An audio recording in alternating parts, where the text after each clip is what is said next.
श्री शिवाय दोस्तों, अगर आपके जीवन में गरीबी आपका पीछा नहीं छोड़ रही, शत्रु नुकसान कर रहे हैं, तो आज का उपाय कर लेना, इसका असर अवश्य होगा। अगर इसका असर 50 दिन में ना दिखे, तो मुझे बताना। उपाय बताने से पहले बता दें, ये वीडियो देखने से ज्यादा सुनने में समझ आएगा। तो हो सके तो इस वीडियो को ऐसी जगह पर देखो जहां का माहौल एकदम शांत हो। प्रिय हनुमान भक्तों को मेरा राम राम, जय सीताराम, जय हनुमान, जय बागेश्वर धाम। सरकार कपूर को भारतीय संस्कृति में एक शक्तिशाली और पवित्र वस्तु समझा गया है, जिसका उपयोग पूजा पाठ, आरती और तांत्रिक उपायों में किया जाता है। शत्रु मुक्ति के लिए कपूर के उपाय विशेष रूप से असरी जाते हैं। यह उपाय आपकी नकारात्मक ऊर्जा को दूर करके सकारात्मकता और सुरक्षा प्रदान करने में मदद करते हैं। यहाँ हम शत्रु मुक्ति के लिए कपूर के विभिन्न उपायों का विस्तृत वर्णन आपको बता रहे हैं। कपूर को इसकी शुद्धता और शक्तिशाली ऊर्जा के लिए जाना जाता है। यह नकारात्मक ऊर्जा को खत्म करने और सकारात्मक वातावरण बनाने में मदद करता है। कपूर जलाने से वातावरण में मौजूद दोष और नकारात्मक शक्तियां समाप्त हो जाती है। इसलिए शत्रु से बचने और उनके बुरे असरों से मुक्ति लिए कपूर के उपाय अत्यंत लाभकारी माने जाते हैं। भक्तों, वीडियो के अंत में हम कपूर से जुड़ी कुछ विशेष छोटी छोटी मगर चमत्कारी उपाय भी बताएंगे, जिन्हें अपनाकर आप अपने जीवन में शत्रुओं से छुटकारा पा सकते हैं। तो वीडियो को ध्यान से सुनें और अंत तक बने रहें। भक्तों, कपूर सिर्फ घर में इस जगह पर जला देना, बड़े से बड़ा शत्रु भी घुटने टेक देगा। तो कपूर से कैसे आपको अपने दुश्मनों से, अपने शत्रुओं से छुटकारा मिलेगा, आज की वीडियो में हम आपको बताने वाले हैं। और कपूर का यह उपाय ऐसा है, बिल्कुल से आपके शत्रुओं को आपसे दूर कर देगा और आपका शत्रु आपका बाल भी बांका नहीं कर पाएगा। शत्रु चाहे 1 है, 10 है, 1000 है, लाख है, कितने भी आपके शत्रु है, लाखों हजारों शत्रु भी आपका कुछ नहीं बिगाड़ पाते हैं। जब कपूर का यह उपाय आप करते हैं, तो आज का वीडियो बहुत खास है, विशेषकर उन लोगों के लिए जो शत्रुओं से छुटकारा पाना चाहते हैं, या जिन लोगों को शत्रुओं ने बहुत परेशान करके रखा है। हर समय शत्रु कुछ ना कुछ ऐसा करते रहते हैं कि आपके घर में धन की हो रही है, आपके घर में दुर्घटनाएं हो रही हैं, आपके जीवन में बड़े बड़े दुख और कष्ट आ रहे हैं और आप नहीं समझ पा रहे हैं।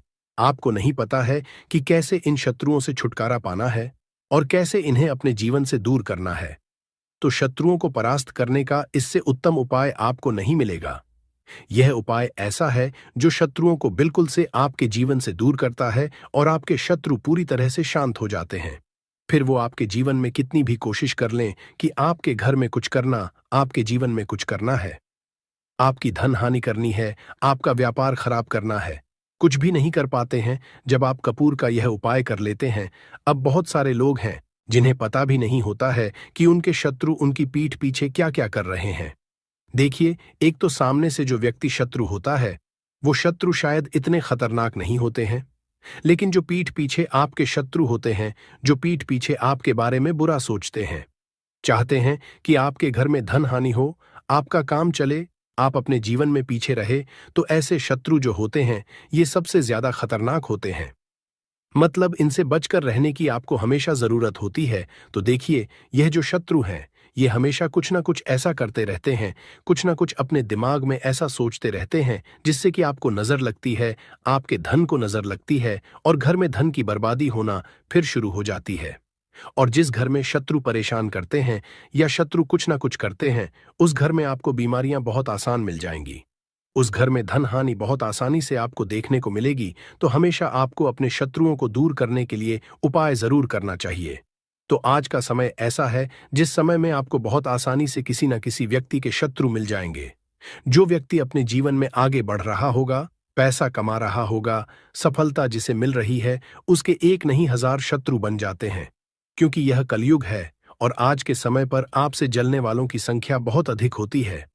इसीलिए आपको हमेशा अपने जो है उनसे बचकर रहने की जरूरत होती है।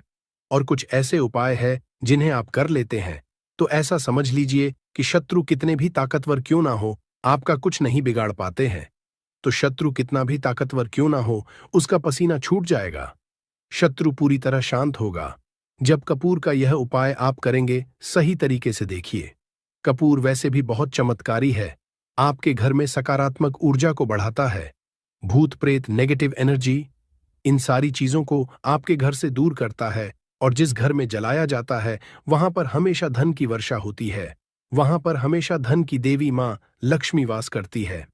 तो कपूर के उपाय आपको नजर दोष से भी बचाएंगे, आपके शत्रुओं को शांत करेंगे, शत्रुओं से मुक्ति दिलाएंगे और 1000 शत्रु भी आपका बाल भी बांका नहीं कर सकते जब आप कपूर का यह छोटा सा उपाय कर लेते हैं। अब देखिए, अगर आप भी अपने जीवन में लगातार धन को पैसे को लेकर परेशान हैं, आपके धन के सारे रास्ते जीवन में बंद होते जा रहे हैं, घर में कहीं से भी पैसा नहीं आ रहा है और जो पैसा है वह आपका दवाइयों में जा रहा है, दुर्घटनाओं में जा रहा है, या धन की कमी इतनी ज्यादा आपके घर में आ गई है कि कर्जा तक आपको लोगों से उधार लेना पड़ रहा है, तो बिल्कुल से आप कपूर का यह उपाय करें, क्योंकि यह एक ऐसा चमत्कारी उपाय है जो रातों रात आपके जीवन के सारे कष्टों को, सारे दुखों को दूर कर देगा। तो छोटा सा कपूर आपके भाग्य में वृद्धि करेगा, शत्रुओं से छुटकारा दिलाएगा और धन हानि भी आपके घर में पूरी तरह से रुक जाएगी। मतलब कभी भी पैसे को लेकर आप परेशान नहीं रहेंगे। जो लोग अपने घर की बुरी शक्तियों से परेशान हैं, क्योंकि बहुत सारे लोग ऐसे होते हैं जिनके घर में कहीं ना कहीं बुरी शक्तियां, नेगेटिव एनर्जी, नजर दोष जैसी चीजें बहुत ज्यादा होती हैं, जिसकी वजह से उनके घर के सदस्य बीमार रहते हैं या उनके घर में दुर्घटनाएं बहुत होती हैं, घर में क्लेश बहुत होता है और धन की हानि भी घर में होती रहती है। तो कपूर अपने घर में, जलाइन कपूर जो है, ये बहुत सकारात्मक ऊर्जा लिए होता है। इसके अंदर बहुत ज्यादा सकारात्मक ऊर्जा होती है और बुरी शक्तियों को तुरंत आपके घर से निकाल देता है। तो वीडियो में आगे बड़े उपाय की बात करें उससे पहले जो लोग बालाजी महाराज के सच्चे भक्त हैं, वह सबसे पहले तो वीडियो को लाइक करके चैनल को सब्सक्राइब कर लें, क्योंकि उन्हीं की कृपा से यह वीडियो आप तक पहुंची है। दूसरी चीज की कमेंट सेक्शन में जयकारा जरूर लगा दें, पूरी सच्ची श्रद्धा से जय बालाजी महाराज लिख दें, जिससे बालाजी महाराज जल्दी से जल्दी आपकी मनोकामना को पूरा कर दें और आपके सारे कष्टों को हर लें। तो चलिए अब बात कर लेते हैं उपाय कैसे कपूर आपको शत्रुओं से छुटकारा दिलाएगा। और कपूर जब आप अपने घर में जलाते हैं तो एक सुरक्षा कवच आपके घर में बना रहता है, जिसके बाद कोई भी बुरी शक्ति न तो घर में घुस पाती है और अगर घर में होती भी है तो घर से तुरंत बाहर निकलती है। दूसरी चीज, नजर अगर किसी को लगी है तो वह नजर दूर हो जाती है और कभी किसी को नजर लगती नहीं है। जब आप कपूर अपने घर में जलाते हैं तो छोटा सा दिखने वाला कपूर आपके जीवन के बड़े बड़े कष्टों को, बड़े बड़े दुखों को दूर कर देता है। शत्रुओं की संख्या चाहे कितनी भी हो, चाहे एक शत्रु है, 1000 शत्रु है, वो भी आपसे दूर हो जाते हैं। आपको उन सारे शत्रुओं से छुटकारा दिलाता है ये छोटा सा कपूर।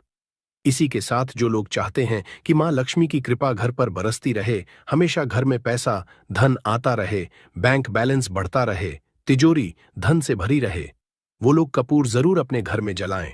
तो जब भी आप अपने घर में कपूर जलाते हैं, साथ ही साथ लौंग जला देते हैं, तो आपके घर में अष्टलक्ष्मी वास करती है, मां लक्ष्मी की कृपा घर पर हमेशा बरसती है।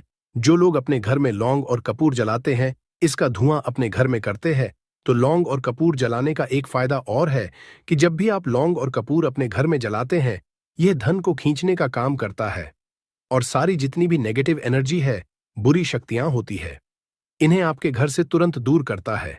अब देखिए, मंगलवार का जो दिन है, यह दिन समर्पित होता है श्री हनुमान जी को, मतलब संकट मोचन हनुमान जी ही है, जो आपके जीवन के सारे संकटों को दूर, आपके शत्रुओं से भी आपको छुटकारा दिलाएंगे, कर्ज से भी आपको मुक्ति दिलाएंगे और आपके जितनी भी धन से जुड़ी समस्याएं हैं उन्हें भी आपके जीवन से दूर करेंगे। संकट मोचन हनुमान जी।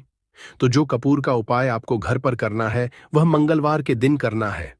तो बात कर लेते हैं उपाय को करना किस तरह से है, कितनी चीजें आपको लेनी है। तो सबसे पहले तो 3 कपूर लेने हैं, साथ ही साथ आपको लेनी है 5 साबुत लौंग, लौंग एकदम से साबुत लेनी है, टूटी हुई ना हो, खंडित ना हो।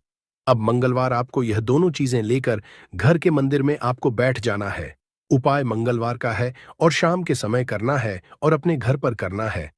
अब बैठने के बाद सबसे पहले एक देसी घी का दीपक जलाकर रख देंगे या चमेली के तेल का दीपक आप जलाकर रख सकते हैं।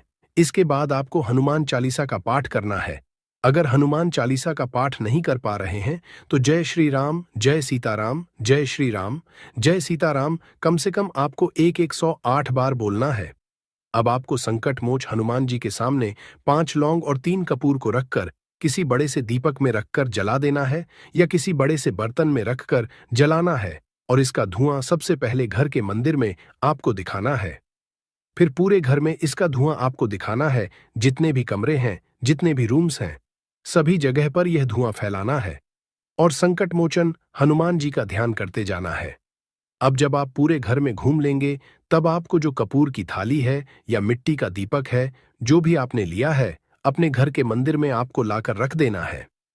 अब हाथ जोड़कर सच्ची श्रद्धा से, पूर्ण निष्ठा से संकट मोचन हनुमान जी से प्रार्थना करनी है कि यह व्यक्ति मेरा शत्रु है, इस शत्रु से मेरी रक्षा करना और हमेशा अपनी कृपा मुझे देते रहना। तो देखिए, चाहे तो आपके शत्रु के बारे में आपको पता है, तब भी नहीं पता है, तब भी तो आपको ऐसे बोलना है कि मेरे जितने भी शत्रु हैं, सभी से मुझे छुटकारा दिला दीजिए और अपना आशीर्वाद हमेशा मुझ पर बनाए रखना। कभी मेरे घर में कोई संकट ना आए, मेरे कोई विपत्ति ना आए, इतनी कृपा आप कर देना। बस इस तरह से आपको प्रार्थना करनी है संकट मोचन हनुमान जी से। और इसके बाद लौंग और कपूर जब पूरी तरह जल जाएगा, कपूर तो जल जाएगा, लौंग की जो राख होगी उसे जल में मिलाकर यानी पानी में मिलाकर अपने घर के मुख्य द्वार पर आपको डाल देना है। दोनों तरफ बाहर की तरफ डालेंगे, ठीक है। मुख्य द्वार पर उसे छिड़क देंगे। जितना भी वो राख होगी थोड़े से जल में मिलाना है, ज्यादा जल ज्यादा पानी यहां पर आपको नहीं लेना है। तो जल में किस समय डालेंगे? सुबह के अगले दिन। यह उपाय तो आप मंगलवार के दिन करेंगे। और छिड़काव कब करना है?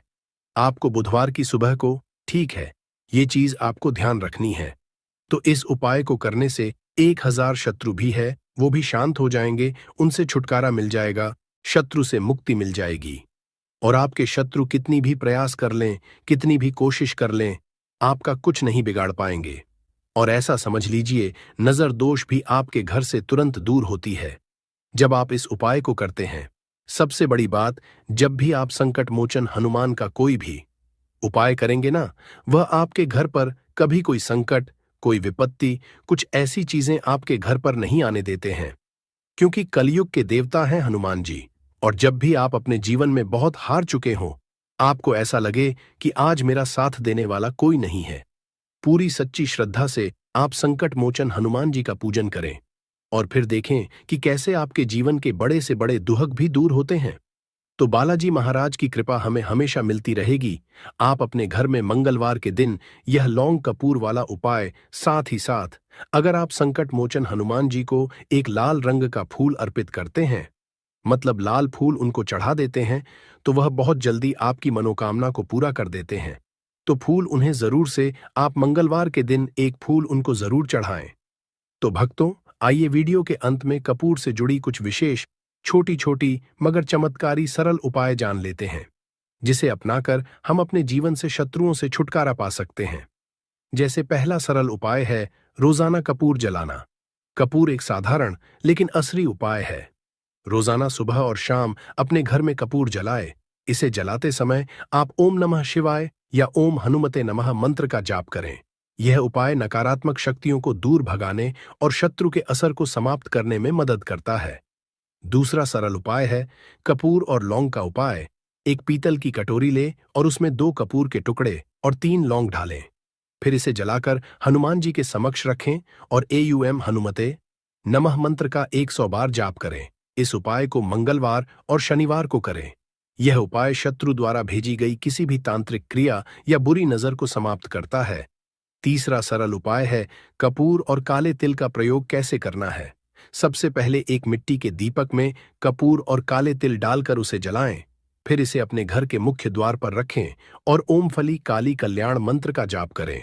यह उपाय शत्रुओं के बुरे इरादों को निष्क्रिय कर देता है और आपको सुरक्षा प्रदान करता है।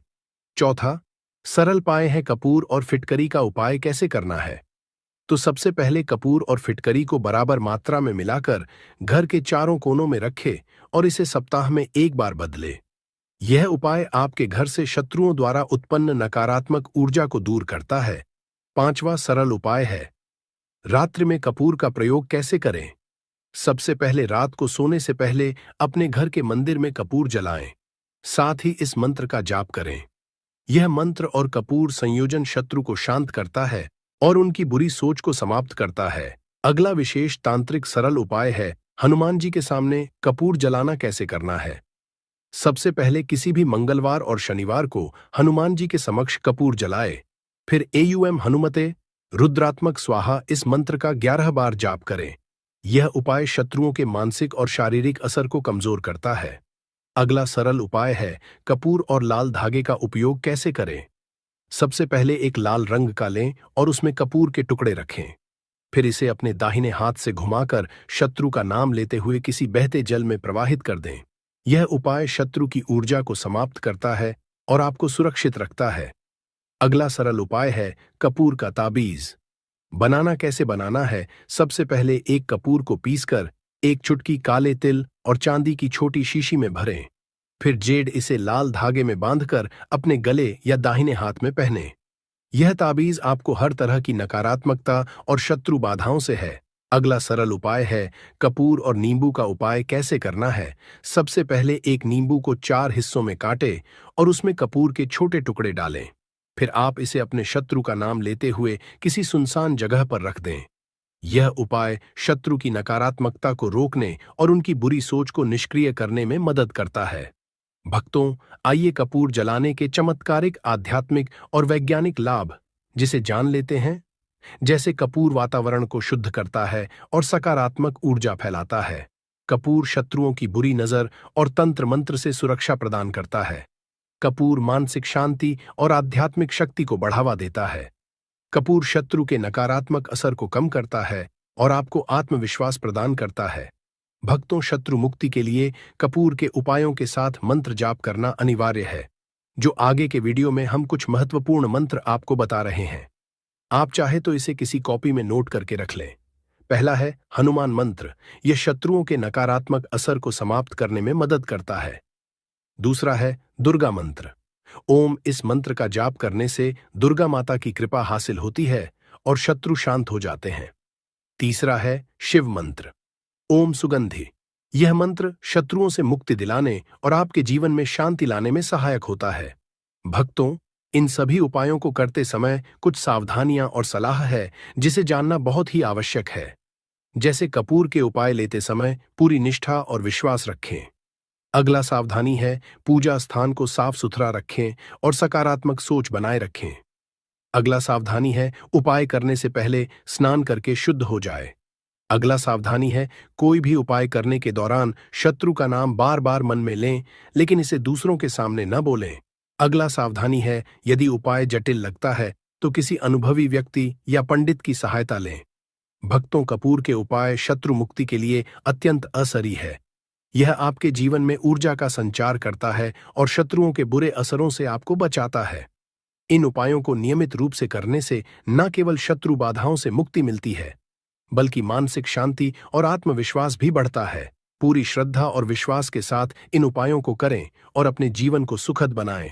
भक्तों, इसी के साथ आपको कुछ भी ऐसा जो समझ नहीं आया हो तो कमेंट सेक्शन में आप पूछ सकते हैं और वीडियो को लाइक कर जयकारा लगाना बिल्कुल ना भूलें, जिससे कि बालाजी महाराज की कृपा आपके ऊपर हमेशा रहे।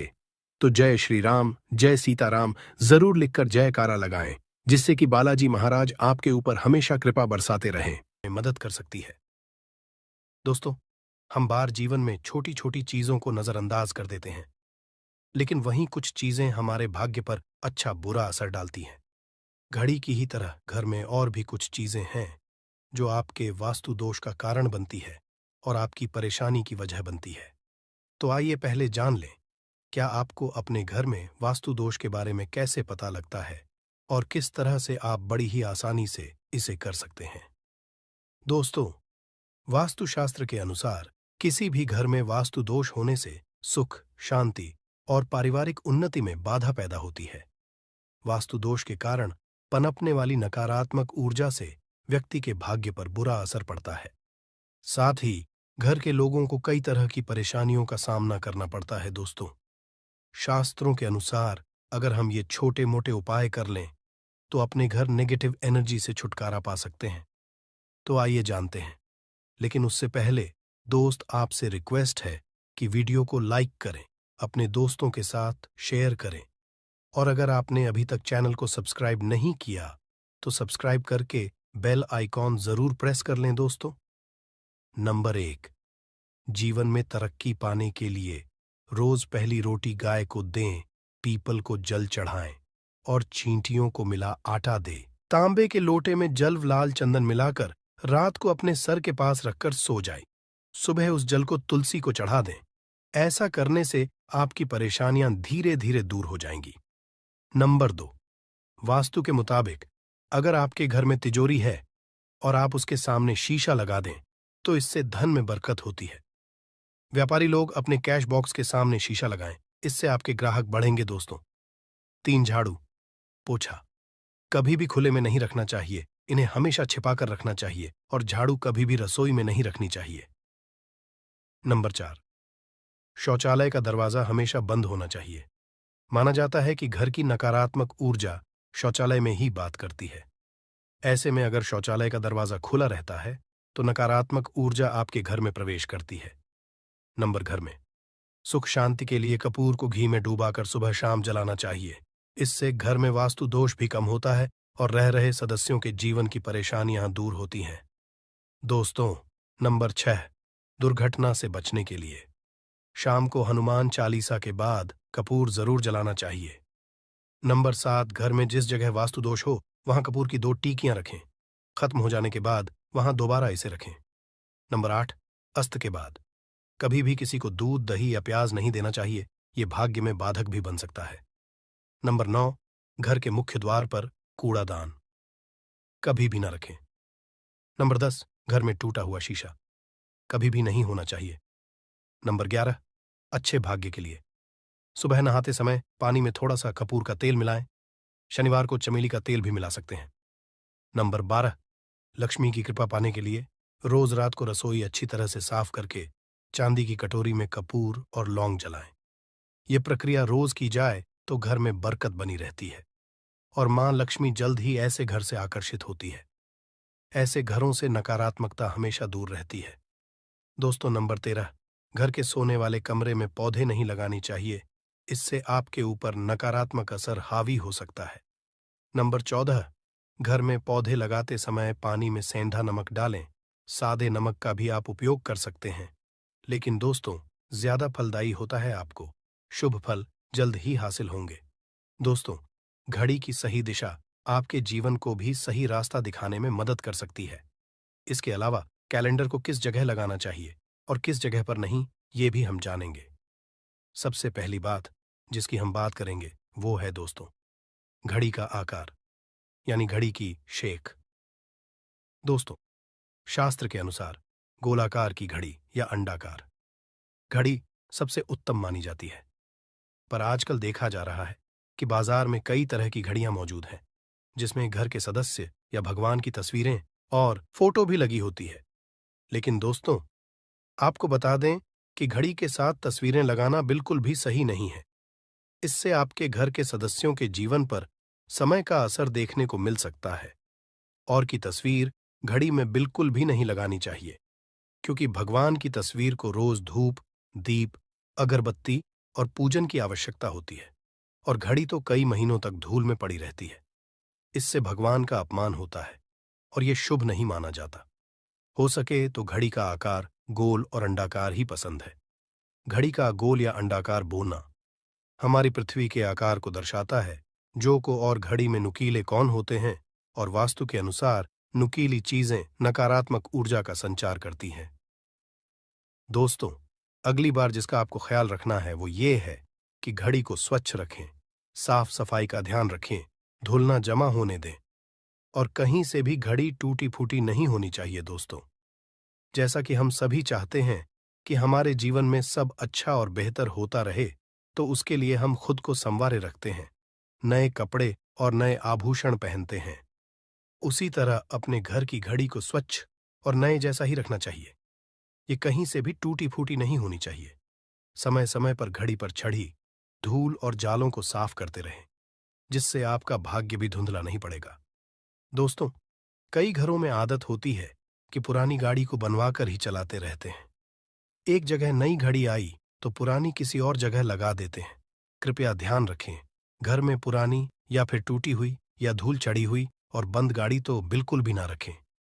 क्यों? इससे घर में नकारात्मकता और दरिद्रता का वास होने लगता है।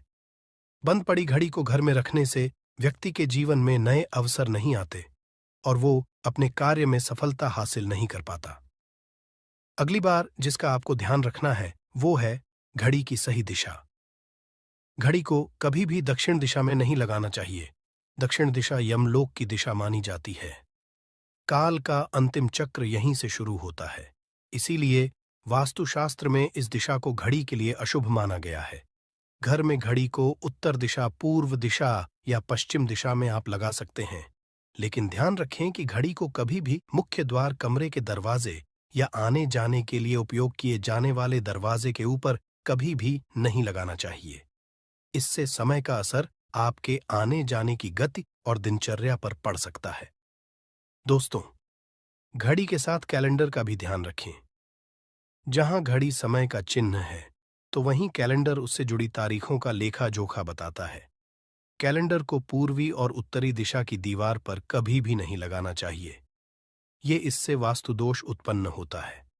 और कृपया करके अपने घरों में नए कैलेंडर के साथ पुराना कैलेंडर कभी भी ना लगाएं। दोस्तों, घड़ी और कैलेंडर दोनों ही आने वाले समय के सूचक हैं, जो आगे बढ़ने की प्रेरणा देते हैं। उन्हें समय के अनुसार ही लगाना चाहिए। इस बात का हमेशा ध्यान रखें कि घड़ी का समय हमेशा सही होना चाहिए। बहुत से लोगों की आदत होती है घड़ी का समय आगे या पीछे रखते हैं, तो ये गलती आप ना करें। समय हमेशा सही रखें। इससे आपको कभी भी समय का कालचक्र और दुष्ट परिणाम हासिल नहीं होता। ये छोटा सा आप जरूर करके देखिए। दोस्तों, छोटी छोटी बातें हैं जिनका आपको ध्यान रखना है। दोस्तों, रखी हुई घड़ी और पुराना कैलेंडर आपके भाग्य को भी रुकावटों से भर देता है।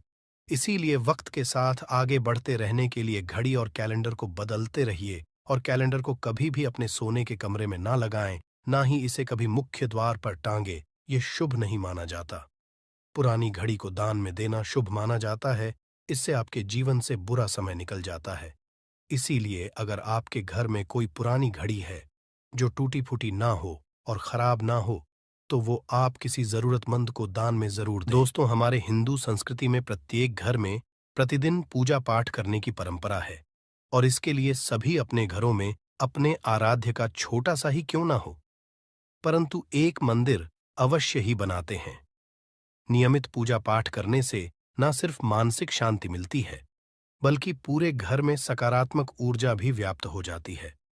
परंतु यह बात भी सच है कि पूजा पाठ करने के कुछ नियम भी होते हैं, जिन्हें यदि हम कर देते हैं तो हमें हमारी पूजा का पूरी तरह से फल हासिल नहीं होता। पूजा करने के नियम प्राचीन काल से ही चले आ रहे हैं, जो कि एक ठोस धरातल पर आध्यात्मिक और वैज्ञानिक दोनों ही दृष्टिकोण से ध्यान में रखकर बनाए गए हैं। इसलिए हमें इन नियमों को बिल्कुल भी अनदेखा नहीं करना चाहिए। ऐसा ही एक महत्वपूर्ण नियम है नाद, यानी कि पूजा करते समय हम जब घंटी बजाते हैं, उसे बजाने के लिए शास्त्रों कुछ नियम निर्धारित किए गए हैं। शास्त्रों में देवताओं के सामने घंटी बजाने का बहुत अधिक महत्व बताया गया है, जिसे हम इस कृष्ण श्लोक के द्वारा समझ सकते हैं। आगम अर्थमतु देवानाम गमन अर्थम तु राक्षसाम घन्यथा रावम करुमियादो। देवता आह्वान चरण, इसका अर्थ है कि घंटी बजाने से देवताओं का आगमन और राक्षसों का गुमान होता है, और जो घंटियां राक्षसों से हमारी रक्षा करती है उसे हमारा नमन है। तो चलिए दोस्तों, जान लेते हैं कि पूजा करते समय जब हम घंटी बजाते हैं तो उसके पीछे क्या कारण है, घंटी को बजाने के क्या नियम है, और पूजा के वक्त घंटी बजाते समय होने वाली गलतियां कौन सी है जो हमें भूल कर भी नहीं करनी चाहिए। दोस्तों, क्या आपने कभी अपने घर के मंदिर में रखी हुई घंटी को ध्यान से देखा है? अगर आप ध्यान से देखेंगे तो आपको घंटी के ऊपरी हिस्से पर, यानी जहां से हम इसे पकड़ते हैं, उस पर गरुड़ बना हुआ देता है। अंततः घर पर जो हम घंटी इस्तेमाल करते हैं उसे गरुड़ घंटी कहा जाता है। पूजा करते समय गरुड़ घंटी का उपयोग भगवान को आमंत्रित करने, अर्थात भगवान का आवाहन करने के लिए किया जाता है, जिससे एक सुंदर ध्वनि से भगवान का आवाहन करने का आभास होता है। जब हम विधि विधान से पूजा करते हैं तो उसमें घंटी का उपयोग अवश्य रूप से करते हैं। पूजा संपन्न होने पर आरती करते विशेष रूप से नाद होना चाहिए, नहीं तो हमारी पूजा आदि अधूरी मानी जाती है। परंतु हम में से अधिकांश लोग इसे मात्र एक सामान्य प्रक्रिया मानते हैं और पूजा करते समय घंटी बजाना भूल जाते हैं। तो आइए जानते हैं उन नियमों के बारे में। मतलब आज की वीडियो पूरी तरह से आपके प्रश्नों पर आधारित है, जिनका उत्तर मैं आपको शास्त्रों के अनुसार देने का पूरा प्रयास करूंगा। तो वीडियो को पूरा जरूर देखें और अगर आपको आज की वीडियो अच्छी लगे तो इसे लाइक जरूर कीजिए। जय मां लक्ष्मी आपके इस वीडियो को जो भी लाइक और चैनल को सब्सक्राइब करें उसके जीवन में कभी भी धन की कमी ना होने देना। दोस्तों, हमारे प्राचीन शास्त्र की मान्यता है कि सृष्टि के निर्माण के समय सबसे पहले जो बड़ी सी ध्वनि निकली थी वह घंटी की आवाज के समान सुनाई दी थी। घंटी की ध्वनि में ओमकार नाथ का भी आभास होता है, इसलिए घंटी को ईश्वर की आवाज मानते हुए पूजा में स्थान मिला है। इसलिए घंटी का कभी भी अपमान न करें और जिस तरह से देवी देवता की पूजा की जाती है वैसे ही घंटे की भी पूजा करनी चाहिए। दूसरी बात, घंटी को प्रणाम करके ही उसे बजाना चाहिए। बिना प्रणाम किए घंटी बजाना अच्छा नहीं समझा जाता। दोस्तों, आपने अक्सर यह महसूस किया होगा कि पूजा करते समय जैसे ही घंटी बजाई जाती है तो पूरे घर के साथ साथ संपूर्ण वातावरण शुद्ध और पवित्र सा हो जाता है और चारों ओर सकारात्मकता फैल जाती है। परंतु यदि हम नियमों को नजरअंदाज कर देते हैं तो हमें इसका संपूर्ण फल नहीं मिल पाता है। दोस्तों, अधिकतर लोग पूजा संपन्न होने पर सिर्फ आरती के समय ही घंटी बजाते हैं, परंतु यह भी ध्यान रखें कि भगवान को जल अर्पण करते समय, धूप दीप लगाते समय, नैवेद्य अर्पण करते समय नाद करना चाहिए। ऐसा करने से हमारी पूजा संपन्न मानी जाती है।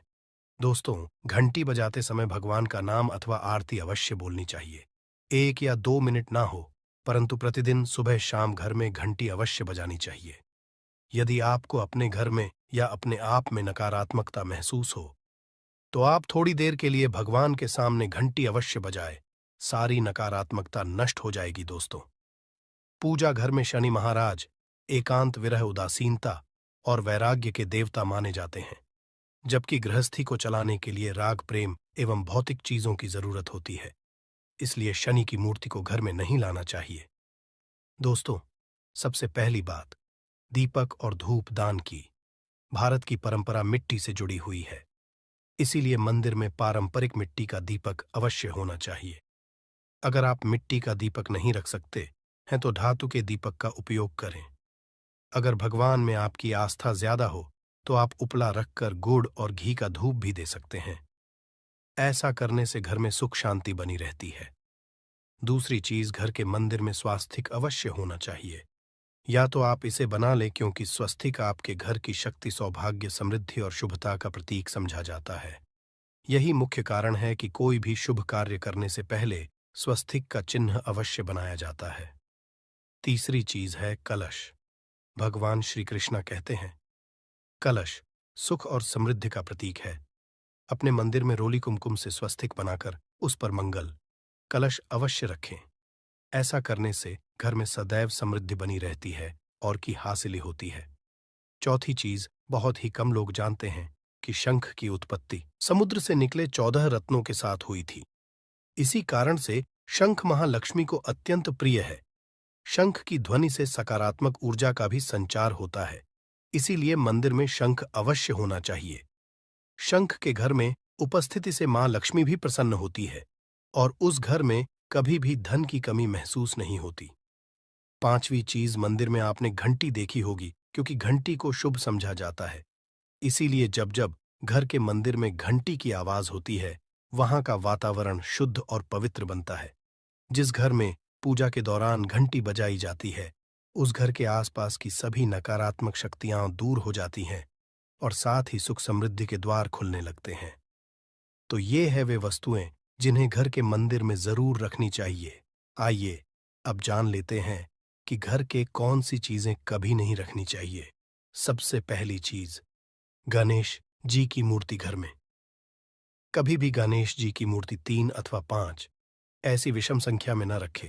अपने मंदिर में गणेश जी की सिर्फ 2 मूर्तियां रखें, इसे शुभ समझा जाता है।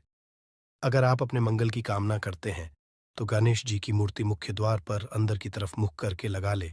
कई लोग ये गलती करते हैं कि मुख्य द्वार पर गणेश जी की मूर्ति बाहर की ओर मुख करके लगा देते हैं, जिससे उन्हें काफी नुकसान का सामना करना पड़ता है। अगर आप चाहे तो द्वार के दोनों ओर लगा दें या फिर मुख्य द्वार के अंदर की ओर लगाइए, परंतु बाहर की ओर कभी भी नहीं लगानी चाहिए। दूसरी चीज, टूटे हुए चावल। अपने मंदिर में कभी भी टूटे हुए चावल ना रखें।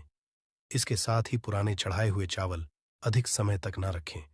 यह नकारात्मक ऊर्जा फैलाते हैं। यह बात भी ध्यान रहे कि आप मंदिर में रखने वाले चावलों का इस्तेमाल हल्दी में भिगोकर ही करें। इससे अधिक शुभ परिणाम मिलेंगे। 3 की तस्वीरें। इसके साथ ही अगर आपके घर के मंदिर में पूर्वजों की तस्वीरें रखी हुई हैं, तो उन्हें तत्काल बाहर निकाल दें। ये आपके परिवार के लिए काफी अशुभ है। धर्म ग्रंथों के अनुसार पूर्वज पूजनीय हैं, परंतु वह देवताओं के बराबर नहीं है। इसलिए अपने पूजा घर में कभी भी मृत परिजनों की तस्वीरें ना रखें। यह आपके लिए अशुभ संकेत है। इसके परिणाम भी काफी घातक हो सकते हैं और मंदिर का वातावरण भी नकारात्मक हो सकता है। इसके अलावा अगर साधु संत को मानते हैं तो उनकी तस्वीर भी घर की किसी दीवार पर लगाएं। उसे पूजा घर में भूल से भी ना रखें। ये घर के वातावरण को नकारात्मक बनाता है। इसके साथ ही महाकाली, काल भैरव की मूर्तियां भी पूजा घर में नहीं रखनी चाहिए। और हाँ दोस्तों, ध्यान रहे कि मां लक्ष्मी के खड़े स्वरूप की पूजा मत कीजिएगा, क्योंकि मां लक्ष्मी हमेशा बैठी हुई मुद्रा में होती है। इसलिए उनके बैठे हुए स्वरूप को ही पूजना सही है। चलिए दोस्तों, अब हम आपको बताते हैं उन अति महत्वपूर्ण चीजों के बारे में जो आपके पूजा घर में होनी ही चाहिए। धर्म ग्रंथों में इन चीजों को अत्यधिक पवित्र और खुशहाली के साथ साथ समृद्धि का प्रतीक समझा गया है। ये चीजें आपको खुशियों की चौखट पर खड़ा करती हैं, इसलिए ये आपके मंदिर में होनी ही चाहिए। गंगा जल की पवित्रता के बारे में तो आप जानते ही होंगे। मां गंगा जो हर किसी के पापों को धूल देती है, लोगों को देती है। अगर आप भी अपने जीवन में सुख और शांति कायम रखना चाहते हैं तो घर के मंदिर में गंगा जल होना ही चाहिए। इसके लिए आप एक तांबे के पात्र में गंगा जल को भर कर रख सकते हैं। यह आपके परिवार में सुख शांति का प्रतीक है, जो घर की पवित्रता को भी बनाए रखता है। इसलिए कभी भी प्लास्टिक की बोतल या अपवित्र बर्तन जैसे स्टील या लोहे के बर्तनों में गंगा जल नहीं रखना चाहिए। ये अशुभ होता है। अगर आप महालक्ष्मी को प्रसन्न करना चाहते हैं तो पूजा करते समय मां लक्ष्मी को कमल का फूल चढ़ाएं। मां लक्ष्मी कमल के फूल पर ही विराजमान रहती है, तो उन्हें बेहद प्रिय होता है, क्योंकि ये कीचड़ से निकलकर भी दुनिया में खूबसूरती और पवित्रता बिखेरता है। इसलिए माता लक्ष्मी की पूजा करते समय कमल का फूल जरूर चढ़ाना चाहिए। ऐसा करने से कई गुना लाभ आपको मिलेगा दोस्तों। इस दिवाली ध्यान रहे कि दीपक से दीपक ना जलाइए। शास्त्रों के अनुसार जो व्यक्ति दीपक से दीपक जलाता है वो रोगी होता है। ऐसा करने से रोग भी परिवार में पनपते हैं। इसलिए कभी भी दीपक से दीपक नहीं जलाना चाहिए। साथ ही मंदिर में एक घी का और एक तेल का दीपक जरूर जलाइए। ये आपको समृद्धि देगा। घी का दीपक दाईं तरफ और तेल का दीपक बाईं तरफ जलाने से समृद्धि बरकरार रहती है। इसके अलावा लेकर धूप धानी गंगा जल जैसी चीजों को बाएं रखना शुभ होता है। उम्मीद है दोस्तों आप ये समझ गए होंगे कि मंदिर में क्या रखना है। दोस्तों, नींबू के उपाय आज से नहीं बल्कि हजारों साल से पहले से इस्तेमाल किए जा रहे हैं। जो उपाय आज हम आपको बताने जा रहे हैं, नींबू का इस्तेमाल करके उससे आप अपनी हर समस्या का समाधान पा सकते हैं। अगर आप ज्योतिष शास्त्र, वास्तु शास्त्र की किताबों में जाते हैं और अध्ययन करते हैं तो नींबू के ऊपर पूरे 11 अध्याय आपको जाएंगे, जिसका मतलब यह है कि नौकरी पाने के लिए नींबू का इस्तेमाल कैसे आप कर सकते हैं, अपने व्यापार को दौड़ाने के लिए कैसे नींबू का इस्तेमाल करना चाहिए, एवं अगर आपका शत्रु आपका विनाश करना चाहता है तो नींबू के उपाय को आप लोगों को कर लेना है। दोस्तों, अब हम समझते हैं इस वाले उपाय को हमें करना किस समय है। तो सबसे पहली बात दोस्तों, हम समझते हैं कि ये 3 लौंग वाला उपाय करना किसको है। तो देखिए, यहां पर सीधी सी बात है कि यह 3 लौंग वाला उपाय जो उपाय है, ये किस लिए किया जा है। ये मनोकामना को पूर्ण करने के लिए किया जा रहा है, या आपके जीवन में जो दुख और परेशानियां हैं उनको दूर करने के लिए किया जा रहा है, या आपका कोई बड़ा काम है जो कि नहीं हो पा रहा है, आप उसके लिए इस उपाय को कर सकते हो। तो सीधी सी बात यह है कि आप अपनी किसी भी तरह की मनोकामना के लिए इस वाले उपाय को कर सकते हो, तो यह उपाय वह व्यक्ति कर सकता है जिस व्यक्ति को अपनी किसी भी तरह की मनोकामना भगवान शिव जी से पूर्ण करवानी हो। और अगर कोई भी माताएं बहनें जो है अपने घर की सुख और शांति लिए, घर में धन समृद्धि को बढ़ाने के लिए वाला उपाय करना चाहती है, तो घर की जो बड़ी माताएं बहनें होंगी वह इस 3 लौंग वाला उपाय को विशेष रूप से करें, क्योंकि माताएं बहनें घर की लक्ष्मी होती है। और जब घर की लक्ष्मी कोई विशेष उपाय करती है तो उसका फल ही बहुत जल्दी मिल जाता है और बहुत बड़ा होकर मिलता है। अन्यथा इस उपाय को कोई भी व्यक्ति कर सकता है, चाहे वह बड़ा हो चाहे वह छोटा हो, वह बच्चा हो। जिस व्यक्ति को यह 3 लौंग वाला उपाय समझ आ गया, वह व्यक्ति इस 3 लौंग वाला उपाय को फाल्गुन संकष्टी गणेश चतुर्थी के दिन जरूर करे, क्योंकि उसको इस उपाय को फल बहुत ही जल्दी मिल जाएगा। क्योंकि 16 फरवरी 2025 रविवार फाल्गुन संकष्टी गणेश चतुर्थी के दिन माता लक्ष्मी जी बहुत आसानी से प्रसन्न हो जाती है। तो आइए अब हम समझते हैं कि इस 3 लौंग वाला उपाय को आपको करना कैसे है और इस उपाय को जो समय है वह क्या है। तो देखिए, इस 16 फरवरी 2025 रविवार के दिन किए जाने वाले ये 3 लौंग वाला जो उपाय है, ये मुख्य रूप से शाम के समय का रहेगा, प्रदोष काल का रहेगा। अब दोस्तों, प्रदोष काल का समय भी एक बहुत ही लोगों के मन में प्रश्न बन जाता है कि दोस्तों ये समय होता कब है, कितने बजे से लेकर कितने बजे ये समय होता है, ताकि हमें उपाय के लिए जो है करने का समय पता लग जाए। तो हम आपको बता दें, प्रदोष काल का जो एक समय होता है, शाम का समय, वो होता है शाम के 6 बजे से लेकर शाम के 7 बजे के बीच का। इस समय के बीच में आप उपाय को करेंगे तो आपको उस उपाय का जरूर फल मिलेगा। तो शाम के 6 बजे से लेकर शाम के 7 बजे के बीच में आप लोग इस 3 लौंग वाला जो उपाय को कर सकते हो। तो भैया, बहुत सारे लोग या नहीं कर सकते। अगर आपने 3 किल धतूरे में गाड़कर बहुत ही छोटा सा उपाय कर लिया, तो आज के समय पर बहुत ज्यादा शत्रुओं से लोग परेशान हो चुके हैं। मतलब शत्रु जो है, इनकी संख्या बढ़ रही है। जो व्यक्ति तरक्की कर रहा है, सफलता जिसे मिल रही है, उसके शत्रु भी बढ़ रहे हैं, उसके दुश्मन भी बन रहे हैं। अपना व्यापार कर लिया, शत्रु बन खड़े हो गए, जगह खरीद ली, शत्रु बनकर खड़े हो गए। क्योंकि देखिए, आज का जो समय है, यह ऐसा समय है कि आपकी खुशी में खुश होने वालों की संख्या कम मिलेगी आपको। लेकिन आपकी खुशी में लोग अंदर ही अंदर, बहुत सारे लोग ऐसे होते हैं जो ईर्ष्या की भावना रखते हैं और फिर वही आपके शत्रु बन जाते हैं। अच्छा, कुंडली में 6ठा भाव जब कमजोर हो जाता है, तब आपके सामने से शत्रु बनते हैं, सामने से आप पार वार करते हैं। और जब कुंडली में 12वां भाव कमजोर हो जाता है, तब आपके गुप्त शत्रु आपको परेशान करते हैं। और गुप्त शत्रु जो होते हैं, यह बहुत खतरनाक होते हैं।